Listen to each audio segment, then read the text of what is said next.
युवाओं का जोश और उमंग ईरा गांव से होते हुए राजनांदगांव की ओर सफ़र करता है। पिछले पंचवर्षीय योजना के अंतर्गत जनपद सदस्य टेकूराम साहू ने अपने मतदाताओं की उम्मीद पर किस तरह से भारी मतों से विजय दिलाकर एक अहम पद को प्राप्त कर विभिन्न कार्यों को इस 4 गांवों में कराकर एक नई मिसाल कायम की है। कांग्रेस के युवा टेकूराम साहू उर्फ टिंकू ने आसपास के क्षेत्रों में अपनी लोकप्रियता बढ़ाई हुई है, जिसके अंतर्गत अनेक विकास कार्यों को देख सकते हैं। आइए उनसे एक मुलाकात करते हैं और कुछ बातचीत करते हैं कि उनकी राय क्या है। जनपद सदस्य टेकूराम साहू उर्फ टिंकू भाई के नाम से प्रचलित सोमनी धारा ईरा के क्षेत्र में जिस तरह से एक भरपूर मतदान के प्रतिशत के आधार पर इनकी जो विजय मिली थी, उस विजय के आधार पर 5 साल सफल कार्यक्रम करने के बाद पुनः एक बार इस क्षेत्र से प्रत्याशी बनाए गए। जी नमस्कार। नमस्कार भैया।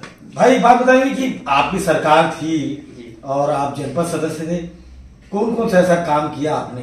जी वैसे तो काम तो बहुत सारी है भैया, लेकिन उसमें प्रमुख रूप से जो काम था, ग्राम ईरा के वासियों द्वारा एक मांग थी कि मुक्ति धाम के लिए एक जो सड़क निर्माण की जो बात थी, वो आदरणीय श्री ताम्रध्वज साहू जी जब पीडब्ल्यूडी के मंत्री रहे, उन्होंने इस क्षेत्र में लगभग कई करोड़ों की सौगात दी है, जिसमें से एक मुक्ति धाम का जो रोड है, एक अभी प्रेजेंट में भी चल रहा है, जो कार्य प्रगति पर है, गौठान से मुक्ति धाम रोड। वो दोनों पूरे गांव के जितने भी हमारे किसान बंधु हैं, उनके लिए एक कहना चाहिए कि मील का पत्थर साबित होगा। आने वाले समय में जब कीचड़ होती थी, बारिश होती थी, तो किसान वहां पर पहुंच नहीं पाता था। आज वो रास्ता जो है हमारे किसानों के लिए समर्पित है। सोमनी से नवागांव मार्ग जो अभी कुछ ही दिनों में हाल ही में कंप्लीट हुआ है, जिसकी लागत लगभग 7.5 से 8 करोड़ रुपए थी।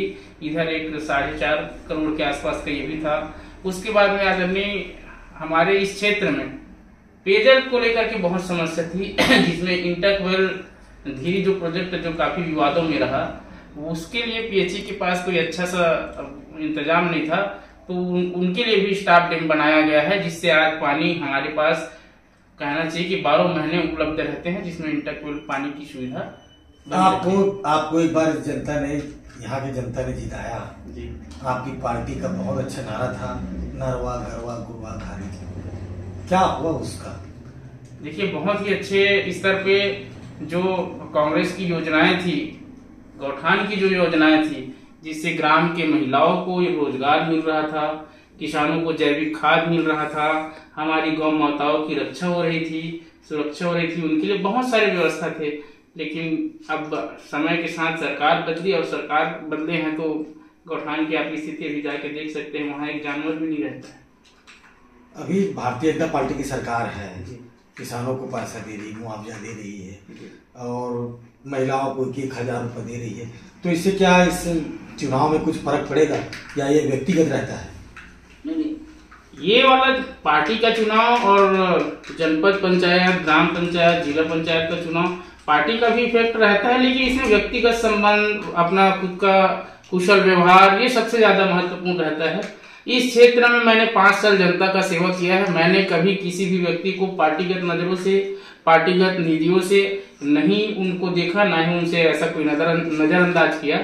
मैं सभी व्यक्ति को एक समान, एक भाव से लेकर के चला हूँ। इसका परिणाम है कि चारों गांव के लोग, सोमनी के लोग, सांकरा के लोग, धीरी के लोग और ईरा के लोग, सभी ने एक बैठक करके, सामूहिक बैठक करके मुझे अपना प्रत्याशी बनाया और पार्टी में आवेदन भी किया और पार्टी ने भी अधिकृत किया। अभी तो आपके लिए यहाँ पर क्या क्या सपने हैं, कौन कौन से कार्य आपके जो अधूरे हैं और क्या आपकी परिकल्पना है जिसे आप पूरा करेंगे इस बार? पूर्व में जनता ने बहुत अच्छा आशीर्वाद दे करके इस क्षेत्र से विजय बनाया था। आपको इसकी पता होगा कि 2 साल तो हमारा कोविड ले गया। 3 साल में जो मुझे इस क्षेत्र की समस्याएं समझ आई, और क्या है, बहुत सारे ऐसे काम हैं जो रहते तो बहुत कहना चाहिए कि कहने में एकदम आसान है, लेकिन उसमें उतना ज्यादा पेचीदा रहता है। शासन प्रशासन की बहुत सारी उसमें रस्साकसी रहती है कि तो बहुत सारी योजना ऐसी हैं, जो बड़े प्रमुख कार्य थे वो हो गए। इसमें यहाँ भी आसपास में हमारे यहाँ जैसे सांकरा में बोलेंगे तो वहाँ एक मुक्ति धाम के लिए काफी दिनों से मांग चल रहा है एक रोड निर्माण का, वो अभी नहीं हो पाया है। सांकरा से जो ईरा से जो सांकरा रोड है, जिसके लिए निर्माण के लिए मैंने काफी बार आवेदन किया है। ये एक प्रमुख मांग रहेगी कि अगर मैं इस बार जनपद आऊंगा तो आप जनता आशीर्वाद देती है तो ईरा से जो सांकरा वाला जो रोड है, जो अभी हम लोग कहते हैं कि नाली पार बोलते हैं, वो अगर कंप्लीट हो जाता है तो हमारे आम जनताओं को बहुत सारी सुविधाएं प्राप्त हो जाएगी। लोग का डायरेक्ट सांकरा और ईरा से कनेक्शन जुड़ जाएगा। यहाँ बिजली की बहुत समस्या है। पूर्व में बहुत आवेदन किए तो बिजली के लिए टेढ़ेसरा में एक सब स्टेशन डला हुआ है। अब उसमें मोटर का जो बिजली कनेक्शन है वो अलग और घरेलू कनेक्शन को अलग करवा करके लोगों को राहत मिलना चाहिए। मैं तो चाहूंगा और प्रशासन से मैं गुहार भी लगाऊंगा कि हमारे जो गौठान आज मतलब शांत हो गए हैं, उसमें आकर के किसी महिला समूह को उठा करके दे दिया जाए, ताकि उसमें वो अपनी आजीविका के साधन सब्जी भाजी की व्यवस्था करा करके, जैसे पूर्व हम कर रहे थे, क्योंकि उसमें मोटर की व्यवस्था है, चारों तरफ तार फेंसिंग हो चुका है, तो उन लोगों को बहुत अच्छा एक वो रहेगा कि उनको बाड़ी के माध्यम से या उनकी कुछ योजनाओं के लिए क्रियान्वयन करने के लिए उनको दे दिया जाए, जिसमें सब्जी भाजी सबसे उपयुक्त रहेगा। तो देख लीजिए आप, 4 ग्राम पंचायत प्रमुख इनके क्षेत्र में आता है, युवा है, जोश है, उमंग है, सारे चीजें टेकूराम साहू जी के पास। क्या इस बार उनको इस उत्साह के लिए फिर एक बार जनपद सदस्य चुना जाएगा या नहीं, ये तो वक्त ही बताएगा।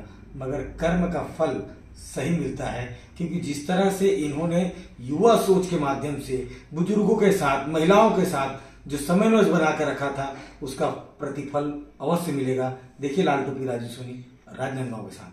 जय जय।